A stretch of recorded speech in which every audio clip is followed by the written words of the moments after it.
안녕하세요. 고급회계 수강생 여러분들. 1장의 두 번째 시간이죠. 지난 시간에는 사업결합 회계 처리를 간략하게 소개를 드렸는데요. 일단 앞으로 우리가 배울 내용은 취득자가 누구인지를 식별하는 겁니다. 법률상의 취득자가 아니라 회계상의 취득자를 의미하는 것입니다. 피취득자가 누구인지 알았으면 피취득자의 식별 가능 자산과 부채를 취득자가 가지고 오는 거 아니에요. 이때 공정가치를 측정을 하고요. 대가를 줘야죠. 즉 이전 대가의 공정가치를 또 측정을 합니다. 이 양자의 차이가 바로 영업권 또는 영가매수 차익으로 인식이 된다. 이런 이야기까지 했는데요. 지금부터 이 순서대로 몇 시간에 걸쳐서 차근차근 하나씩 들여다보기로 하겠습니다. 먼저 취득자의 식별인데요. 취득자는 기준서 1110호 연결재무제표의 지배력을 규정해서 적용을 합니다. 이 지배력 2장에서 더 자세하게 배우고요. 일단 여기서는 1110호 연결재무제표 기준서의 지배력을 따져서 누가 지배력을 갖고 있는지 그 자가 바로 취득자다라는 건데요. 1110호를 적용해도 취득자가 누구지? 명확하게 파악을 하지 못할 경우에는 1103호를 적용합니다. 바로 요겁니다. 1103호가 주로 현금이나 그 밖의 자산을 이전하거나 부채를 부담해서 이루어지는 사업결합이라면은 자기 주머니에서 현금이 나간 그 자가 바로 취득자가 되겠죠. 혹은 부채를 부담하는 기업입니다. 상대적 크기가 중요하게 큰 결합 참여 기업. 예를 들어 1조짜리 기업과 100억짜리 기업이 합병을 한대요. 그럼 당연히 1조짜리가 취득자가 되겠죠. 셋 이상 기업이 포함된 사업결합의 경우에는 누가 취득자가 될 것인가? 상대적인 크기뿐만 아니라 결합 참여 기업 중 결합을 누가 제안했는지, 즉 리딩 컴퍼니가 누군지를 보라는 이야기고요. 사업결합을 추진하기 위해서 새로운 기업이 지분을 발행하여 설립된 경우, 이것이 지난 시간에 이야기한 신설합병이 되는데요. 즉 A하고 B가 C로 합쳐질 경우에 그럼 C가 취득자냐? 그것이 아닙니다. 사업결합 전에 존재했던 결합참여 기업 중, 즉 이 경우에 A 또는 B 중에서 위에 전술한 지침을 적용해서 A 또는 B를 취득자로 결정해라, 이런 이야기입니다. 대부분의 사업결합은 지분교환으로 이루어집니다. 즉 A가 B를 합병하고자 할 때 B의 자산부채를 가지고 오면서 A 회사 주식을 줄 거 아니에요. 이때 B의 주식을 이쪽으로 가지고 오면서 소멸을 시키는 개념이기 때문에 지분교환이라는 말을 쓰는데요. 자, 고려해야 될 상황들을 여러분들이 한번 읽어보고 그 중에 이 첫 번째 것이 중요합니다. 사업결합 후에 결합기업에 대한 상대적 의결권이 가장 높은 기업이 취득자가 된다라는 것입니다. 이게 무슨 이야기인가? 자, 보십시오. 표 2의 첫 번째 경우를 들여다볼까요? 사업결합 전에 갑이 있고요. 을이 있습니다. 표면상으로는 갑이 을을 취득하는 겁니다. 자, 각각 100주와 200주가 발행 주식수가 있을 때 갑회사가 을 회사를 취득하면서 이전 대가로 갑회사 주식 200주를 발행 교부했다고 가정을 해요. 그러면 을은 법률적으로 소멸이 되고 존속기업은 갑회사만 됩니다. 그럼 사업결합 후에 갑회사의 발행 주식수는 300주인데 300주의 주식은 누가 갖고 있는가? 갑회사의 사업결합 이전의 주주가 100주, 을회사의 이전의 주주가 200주. 결국 을회사 이전 주주가 67% 지분을 갖고 있기 때문에 겉으로는 갑이 취득한 것처럼 보이나, 즉 지분을 발행했으나 법률상 피취득자인 을이 취득자가 되는 겁니다. 그래서 이것이 바로 역취득에 해당이 돼요. 을이 갑회사를 취득한 것으로 회계 처리를 합니다. 법률상으로는 상관없이. 그래서 역취득인지 아닌지를 구분하는 것이 매우 중요해요. 역취득 사례 중에 대표적인 것이 스펙 합병이라는 것입니다. 교재로는 15페이지 중간에 있는 건데요. 스펙은 Special Purpose Acquisition Company 해서 비상장 기업의 합병만을 목적으로 설립한 페이퍼 컴퍼니가 스펙입니다. 이 스펙은 투자자로부터 돈을 출자받아요. 그리고 증권시장에 상장을 하는데요. 3년 이내에 비상장 우량 기업을 합병할 목적으로 상장을 하는 겁니다. 따라서 3년 이내에 비상장 우량 기업을 발굴하지 못하면 소멸을 하는 이런 조건으로 설립이 되는 페이퍼 컴퍼니입니다. 법률상 스펙이 취득자가 되고요. 비상장 우량 기업이 피취득자가 되는데 이 비소멸하는 비상장 우량 기업의 대주주가 합병 후에 존속기업의 대주주가 됩니다. 따라서 회계상 취득자는 비상장 우량 기업이 되는 거죠. 결국 두 회사가 합병을 하면서 하나는 상장, 하나는 비상장일 거 아니에요. 근데 비상장 우량 기업과 페이퍼 컴퍼니가 합병을 하면서 결국 상장 기업이 되는데 상호를 다시 비상장 우량 기업의 상호로 상호 변경을 하니까 결국은 비상장 우량 기업이 스펙을 통해서 우회 상장을 하는 상황이 되겠죠. 합병 후에 주가가 상승이 될 때 당초에 출자한 투자자들은 매각 차익을 기대할 수도 있고요. 뭐 이런 목적으로 스펙이 만들어지고 또 합병이 종종 이루어지고 있는데요. 대표적인 역취득이죠. 회계상으로는 법률상으로는 스펙이 취득자지만 회계상으로는 비상장 우량기업, 즉 피취득자가 마치 합병한 것이냐 회계 처리하는 사례입니다. 주석공시 사례를 보면 우리나라에서 과거에 다음 커뮤니케이션이 카카오를 합병을 했는데 실제로는 역합병이 되어 카카오가 다음을 매수하는 것으로 회계 처리한다. 이런 류의 내용이 나옵니다. 한번 살펴보기 바랍니다.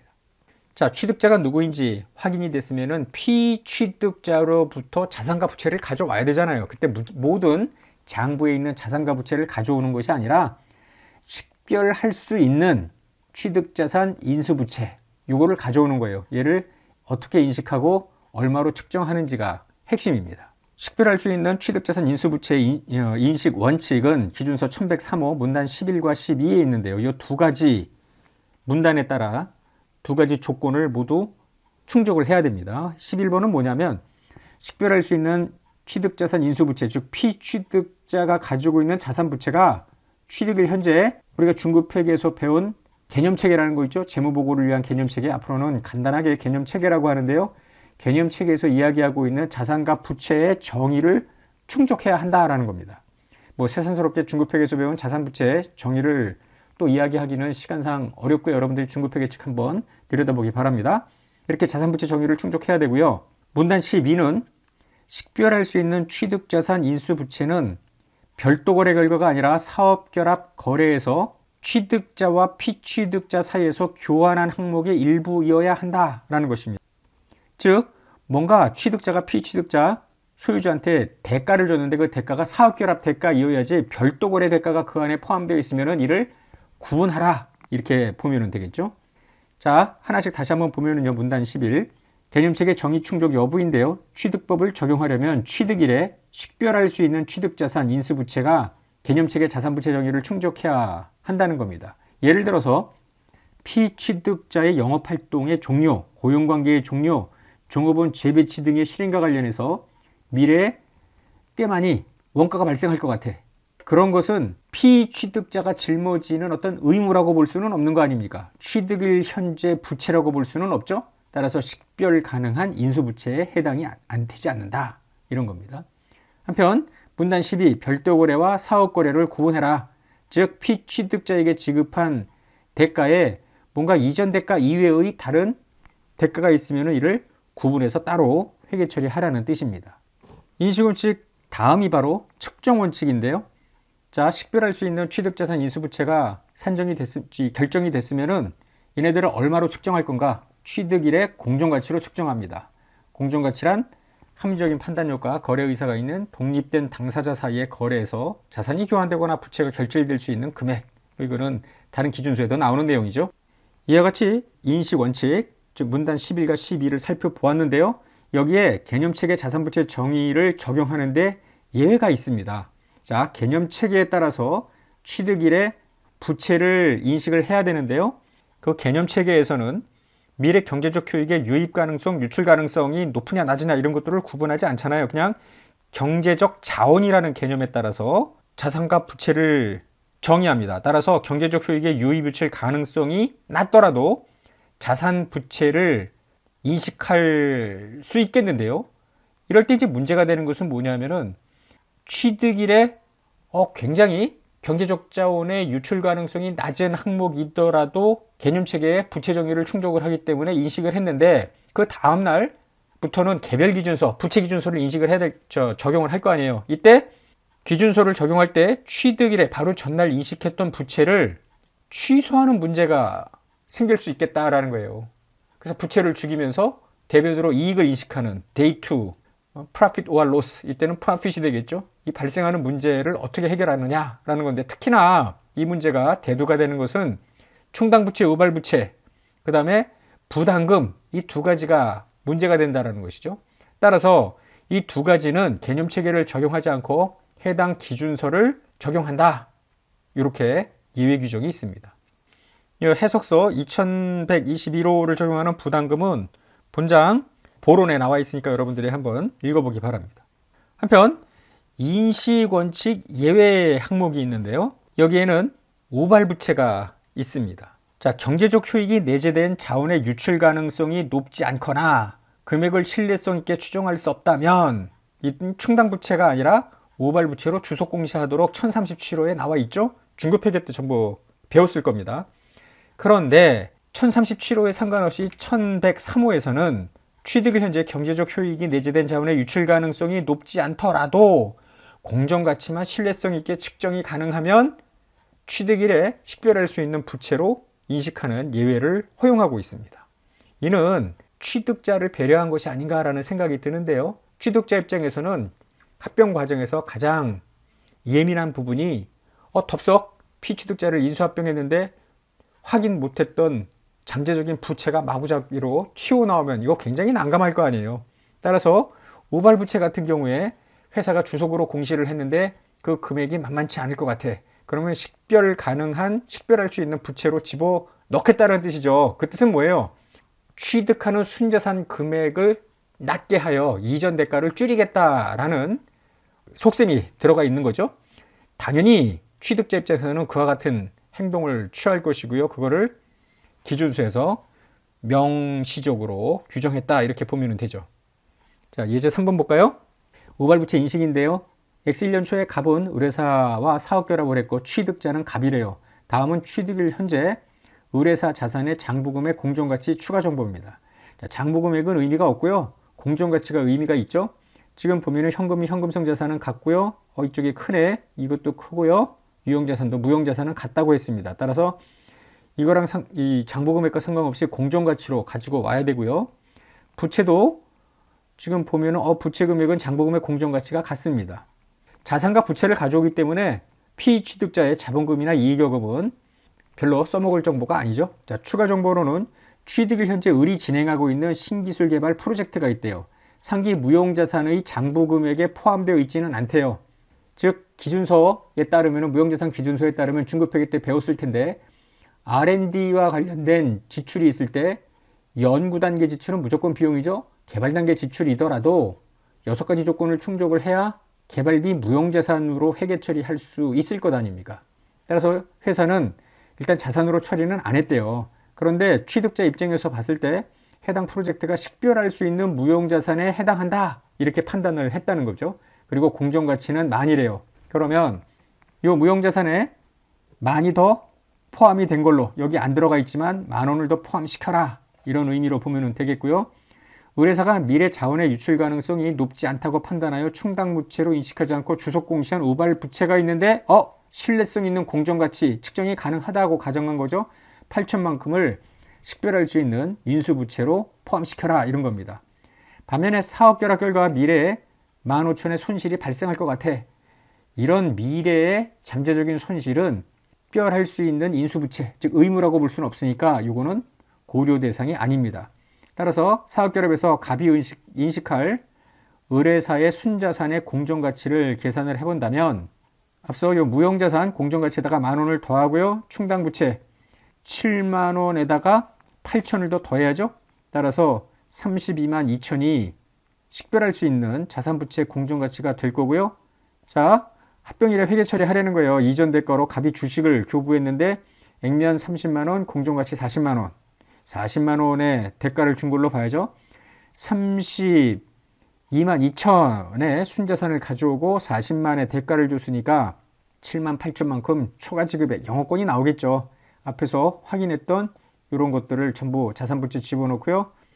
40만의 이전 대가를 자본금 30만, 나머지 금액을 자본잉여금 및 주식발행 초과금으로 넣으면 되겠습니다. 측정 원칙의 예외도 있습니다. 앞서 1103호에서 인식원칙 측정원칙을 천명했습니다만 예외가 있다는 것이었죠. 인식원칙은 한 가지 오발부채였고요. 측정원칙의 예외는 몇 가지가 있는데요. 다시 취득한 권리, 주식기준 보상, 매각 예정 자산 이런 것들이 측정원칙 예외입니다. 먼저 다시 취득한 권리를 볼까요? 다시 취득한 권리는 뭐야? 취득자가 사업 결합을 하기 전에 자신의 자산을 사용하도록 피취득자한테 어떤 권리를 부여했어요. 근데 합병하면서 이를 다시 가지고 온다. 즉 식별 가능한 자산으로 내가 다시 취득할 수 있을 것 아닙니까? 그것이 바로 다시 취득한 권리인데요. 취득자가 영업권과 분리해서 인식할 수 있는 식별할 수 있는 무형자산에 해당이 돼요. 그런데 왜 측정원칙 예외냐? 지금 식별할 수 있는 자산을 공정가치, 취득일의 공정가치로 측정하라는 것이 앞서 이야기한 측정 원칙이었는데 다소 변형된 공정가치 측정 방법을 적용한다. 즉 잔여계약 기간이 종료되면 소멸할 것이므로 일반적인 공정가치는 아니라는 거죠. 즉 계약갱신을 고려하지 않고 사업결합이 현재 남아있는 계약 기간에만 기초해서 다시 취득한 권리의 가치를 측정해라. 즉 측정원칙 예외가 되겠습니다. 요 마지막 항목을 한번 읽어보면요. 다시 취득한 권리에서 발생하는 계약상의 조건이 같거나 비슷한 항목에 대한 현행 시장거래 조건하고 비교를 해보았을 때 취득자한테 유리할 수도 있고 불리할 수도 있겠는데 이때는 사업결합과 별도로 그 계약을 사실상 정산한 걸로 보라. 즉 별도거래로 봐라 이런 거예요. 별대거래로 보는 이와 같은 내용들은 뒤에서 한번 또 나옵니다만은 일단 이의 일본을 통해서 먼저 간단하게 한번 들여다보도록 하겠습니다. 다시 취득한 권리에 대한 정산차손익 인식 문제인데요. 갑회사는 프랜차이즈 권리를 부여한 의뢰사를 사업결합하고자 합니다. 취득일 현재 의뢰사 자산의 공정가치는 5천, 공정가치 5천에 프랜차이즈 권리의 현행 시장 조건 공정가치는 1,800이라고 가정을 해요. 그리고 이전 대가로 현금 6천을 지급을 했습니다. 몇 가지 사례가 나오는데요. 프랜차이즈 권리의 공정가치가 현행 시장 거래 조건과 동일한 경우라고 보았습니다. 이때는 현금 6천, 순자산 5천, 영업권 1,000 이러면 되죠. 이 순자산 5천에는 다시 취득한 프랜차이즈 권리 1,800이 포함되어 있습니다. 두 번째는 만약에 프랜차이즈 권리의 공정가치가 현행 시장 거래 조건보다 300만큼 취득자한테 불리하다고 가정을 해보자고요. 갑회사한테 300만큼 불리하다는 것은 사업결합을 하면서 대가를 300만큼 더 줬다 이런 겁니다. 그러니까 대가 총 6천 중 이것이 전체가 다 이전 대가가 아니라 300만큼은 정산하면서 더 준 거고 나머지 5,700을 이전 대가로 봐라. 즉 별도 거래와 사업결합 거래를 구분해라 이런 뜻입니다. 따라서 지급한 돈 이건 정산 손실로 하고요. 나머지 5,700을 이전 대가로 보기 때문에 영업권은 1,000보다 적은 700으로 잡히겠죠. 3번 프랜차이즈 권리의 공정가치가 현행 시장 거래 조건보다 200만큼 유리하다라는 건데 유리하다는 것은 사업결합을 하면서 200만큼 세이브했다, 덜 지급했다는 뜻이나 다름이 없습니다. 따라서 6천의 대가를 지급한 걸로 보는데 실제로는 200만큼 돈을 미리 받고 6,200만큼 줘서 결국 6천이 됐다. 이런 식으로 회계 처리하는 거죠. 이번에는 정산 이익이 되는 것이고요.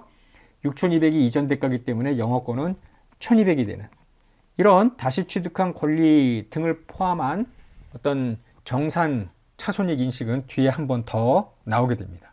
이번에는 두 번째로 측정 원칙의 예외로서 주식기준 보상입니다. 스탁옵션 회계 처리 등이 여기에 해당이 되는데요. 중급회계 때 배웠던 겁니다. 지금 혹시라도 이 강의를 중급회계 1까지만 듣고 고급회계를 듣는 학생들은 주식기준 보상 뒤에 나오는 이연법인세라든지 리스라든지 제발이지 중급회계 2까지 듣고 고급회계를 들어야 되는데 그렇지 않은 학생이 있을 수 있습니다. 어쩌겠습니까? 여러분들이 중급회계책 뒷부분에 나와 있는 이 부분들을 어느 정도 독학을 하고 이 내용들을 좀 이해했으면 좋겠어요. 자, 주식기준 보상. 사업 결합할 때 인식하는 주식기준 보상에 대해서 공정가치 측정을 요구하면 이 주식기준 보상의 다양한 가득 조건 때문에 공정가치 측정이 쉽지 않다는 거예요. 그래서 1003호는 어떻게 하냐면은 1102호, 즉 주식기준 보상 기준소에 따라서 측정하도록, 즉 변형된 부여일 측정 방법을 적용하도록 수용을 했기 때문에 측정원칙 예외입니다. 1103호 예외. 변형된 부여율의 측정 방법이라는 것은 뭐냐면은 시장 조건과 비시장 조건을 모두 고려하여 공정가치 측정을 해야 되겠지만 그것이 어려우니 시장 조건만 고려하고 나머지 조건은 고려하지 않는 이런 변형된 부여율 측정 방법을 적용하기 때문이다. 세 번째로는 매각 예정 자산이 있습니다. 사업결합으로 취득한 자산이 매각 예정 분류 기준을 충족하면 1103호에 따라서 사업결합일의 당해자산을 공정가치로 측정을 하게 되는데, 문제는 뭐냐면은 매각 예정 자산의 기준서인 1105호에 따르면 매각 예정으로 분류하는 날 장부금액과 순공정가치 중 적은 금액으로 회계 처리해라, 이런 말이 나와요. 그러니까 취득일에 1103호에 따라서 페어밸류로 회계 처리했는데 즉시 1105호에 따라서 순공정가치와 원가 중 작은 금액이라고 하니까 순공정가치는 매각 부대 비용을 부대 원가만큼을 뺀 금액 아니에요. 그거만큼 다음날 로스를 인식해야 되는 문제가 발생합니다. 따라서 이러한 문제를 해결하기 위해서 취득일에 매각 예정으로 분류한 자산이 있다면 예외적으로 공정가치가 아닌 순공정가치로 측정하도록 한 것이죠. 우리 교재 하단에 23쪽입니다. 측정원칙, 인식원칙, 측정원칙 모두 예외 항목들이 있는데요. 법인세, 종업원급여, 보상자산, 리스계약에 따라 인식하는 사용권자산하고 리스부채, 이런 것들이 인식원칙뿐만 아니라 측정원칙까지 모두 예외 항목에 해당이 됩니다. 오늘 두 번째 시간에는 이 법인세까지만 이야기를 하고 이후 내용들은 다음 시간에 설명을 하겠습니다. 먼저 이제 법인세인데요. 이연법인세 이야기고요. 앞서도 이야기한 것처럼 중급회계 때 이연법인세를 듣지 않은 친구들은 독학을 하기 바랍니다. 특별할 수 있는 취득자산, 인수부채, 요거 공정가치로 인식을 하게 되는데요. 이거랑 세무기준에 세법에서 이야기하는 자산부채의 금액이 있습니다. 이것과 다를 가능성이 매우 높아요. 따라서 일시적 차이가 발생이 되고요. 이 일시적 차이에 대해서 이연법인세 자산 또는 부채를 인식을 합니다. 즉, 이 일시적 차이가 미래에 소멸이 될 때 과세소득의 가산이 되어 법인세 부담액을 늘릴 어떤 그런 잠재력이 있으면은 이연법인세 부채, 훗날 과세소득을 내려서 법인세 부담액을 줄일 잠재력이 있으면은 이연법인세 자산, 이런 것들을 인식하는 거죠. 그래서 요 일시적 차이에 대해서 이연법인세 자산부채를 인식하고요. 이것도 식별할 수 있는 취득자산 인수부채로 간주를 하는 거예요. 다만 분계를 할 때 이제 여기 영업권, 굿윌, 요거를 인식을 할 텐데 영업권의 세무상 세무 기준액은 0입니다. 그래서 영업권에 대해서도 일시적 차이가 발생이 되는데 요거에 대해서 이연법인세 부채를 인식을 해버리면, 여기 이연법인세 부채를 인식을 해버리면 잔여액으로 결정되는 굿윌, 영업권이 또 늘어날 거 아니에요. 그럼 여기에 대해서 또 세율 곱한 것만큼 이연법인세 부채를 또 인식하면 얘가 또 늘어나고, 이게 해결이 안 되는 문제가 생기잖아요. 계속해서 잔여액으로 결정이니까 늘어나고, 여기에 대해서 이연법인세 부채를 또 인식하면 또 늘어나고, 이런 순환 문제를 해결하기 위해서 이연법인세 부채 예외를 적용을 하는 것입니다. 한편 적격 합병의 경우에는 피투자의 어떤 세무상 결손금을 승계할 수 있습니다. 그러면 그 세무상 결손금만큼 미래에 세금을 절약할 수 있기 때문에 취득일에 이연법인세 자산을 인식하고요. 이연법인세 자산도 사업결합 일부에 해당이 된다, 즉 식별할 수 있는 취득 자산으로 보겠다라는 거죠. 한편 취득하는 날 취득자의 세무상 결손금은 설령 시너지 효과 때문에 세무상 결손금, 취득자의 세무상 결손금으로부터 미래에 어떤 법인세 부담액을 줄일 여지가 있다 손 치더라도 이는 사업결합 거래의 일부가 아니기 때문에 별도 회계 처리를 하면 되겠습니다. 모든 일시적 차이와 관련된 이연법인세 인식의 적용 세율은 관련 자산 부채를 보유하는 기업에 적용되는 세율로 이연법인세를 측정합니다. 따라서 보유하는 기업이라 하니까 취득자 세율을 적용하면 되겠죠. 몇 가지 문제를 한번 보자고요. 예, 2번인데요. 취득자와 피투자의 세율이 다른 경우에 이연법인세 측정인데, 갑회사는 30% 적용 세율이고요. 소재국이 다른 의뢰사 20% 세율을 적용합니다. 사업결합을 했대요. 취득자는 갑회사입니다. 의뢰사 자산과 부채의 공정가치와 세무기준액은 다음과 같다 해서 자산과 부채 모두 세무기준액보다 공정가치가 큽니다. 갑회사는 이전 대가로 2만의 현금을 지급을 했다 이렇게 되어 있는데, 지금 공정가치 세무기준액 차이가 얼마냐면은 자산의 경우에는 7천, 부채는 2천인데요. 요거에 대해서 각각 이연법인세, 부채, 이연법인세, 자산을 인식을 하는데, 요 차이에 갑회사세율 30%를 곱해야 되겠죠. 이연법인세를 고려하지 않는다면은 공정가치 52,000, 38,000 여기 현금 들어가고 영업권이 6천이겠지만 이연법인세를 고려한다면은 52,000 중에 일시적 차이 7천에 30%를 곱한 2,100만큼 이연법인세 부채 서로 크로스 된다고 생각하시면 빠릅니다. 부채 38,000에 2천만큼이 일시적 차이가 들어가 있죠. 그거 20% 600만큼 이연법인세 자산을 집어넣죠. 이것도 식별할 수 있는 취득자산, 식별할 수 있는 인수부채의 일부로 보는 거예요. 그러면은 순자산 금액이 나왔고요. 현금 있으니까 영업권 7,500이 나오죠. 차이는 있습니다. 영업권, 이연법인세 부채를 인식할 어떤 가산할 일시적 차이가 발생하기는 했으나 앞서 이야기한 대로 순환 문제가 발생이 되니 이연법인세 부채를 인식하지 않는 예외를 적용한다라는 것입니다. 예제 4번입니다. 1년 초에 갑원 을로가 사업 결합을 했고요. 취득자는 갑이랍니다. 취득일 현재 장부금액 공정가치 정보인데 을회사 결손이 있었네요. 결손 나는 회사였고요. 부채는 똑같고요. 요 유형자산만 17만원, 25만원, 8만의 공정가치가 장부금액보다 많습니다. 일시적 차이가 있죠.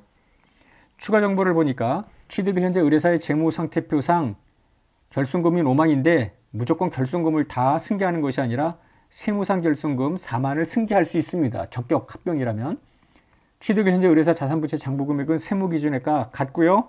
그러니까 요 장부금액이 세무기준액이니까 장부금액 세무기준액과 공정가치의 차이, 요 유형자산만 일시적 차이가 발생을 한다라는 뜻입니다. 갑회사에게 적용될 세율 25%로 해야죠. 이거는 생각할 필요 없고요. 이전 대가로 갑회사는 갑회사의 주식 공정가치 3만의 주식을 발행 교부했답니다. 물음 1번 사업결합이 적격 합병에 해당되지 않아서 세무상 결손금을 승계하지 않을 경우에는 어떻게 하는가? 현금, 유형자산, 미지급 비용 여기까지만 들어와야죠. 한편 유형자산 8만에 25% 2만만큼 이연법인세 부채 여기까지가 식별할 수 있는 자산과 부채가 되고요. 30만원만큼 이전 대가, 차변의 차액이 영업권이 되는 겁니다. 그런데 물음 2번 사업결합이 적격 합병에 해당이 되어 세무상 결손금을 승계하고요. 결손금의 미래 실현 가능성이 높다고 판단이 되면 미래 세금 절약 효과가 있으니 여기에 대해서도 이연법인세 자산을 인식하라 이런 거죠. 이연법인세 자산 요 만원을 세무상 결손금의 25%만큼을 더 집어넣기 때문에 앞서 영업권 9만원보다 만원이 줄어들게 되는 이런 상황이 되는 겁니다. 마지막 3번 물음이와 관련해서 취득일에 갑은 과거에 발생한 자기 결손금도 2만이 있었는데 여기에 대해서는 이연법인세 자산을 인식을 안 했더랬대요. 그런데 사업결합 당시에 이 2만원의 세무상 결손금의 미래 실현 가능성이 높아졌대. 그럼 이연법인세 자산을 인식을 할 수 있는데 대가가 아니기 때문에 일부가 아니라는 거죠. 따라서 이 회계 처리와는 별도로 이연법인세 자산을 따로 1년도 말에 이연법인세 회계 처리를 할 때 인식을 하고 법인세 비용을 감소시키는 이런 회계 처리를 하라는 것이죠. 그러니까 이번에 회계 처리가 바뀌지는 않고요. 취득일에, 이건 취득일 이후의 회계 처리로 해결을 해라 이런 뜻이라고 보면 되겠습니다. 자, 이번 시간은 여기까지 하고요. 그 다음 시간에 이후 설명을 하겠습니다. 복습 많이 하세요.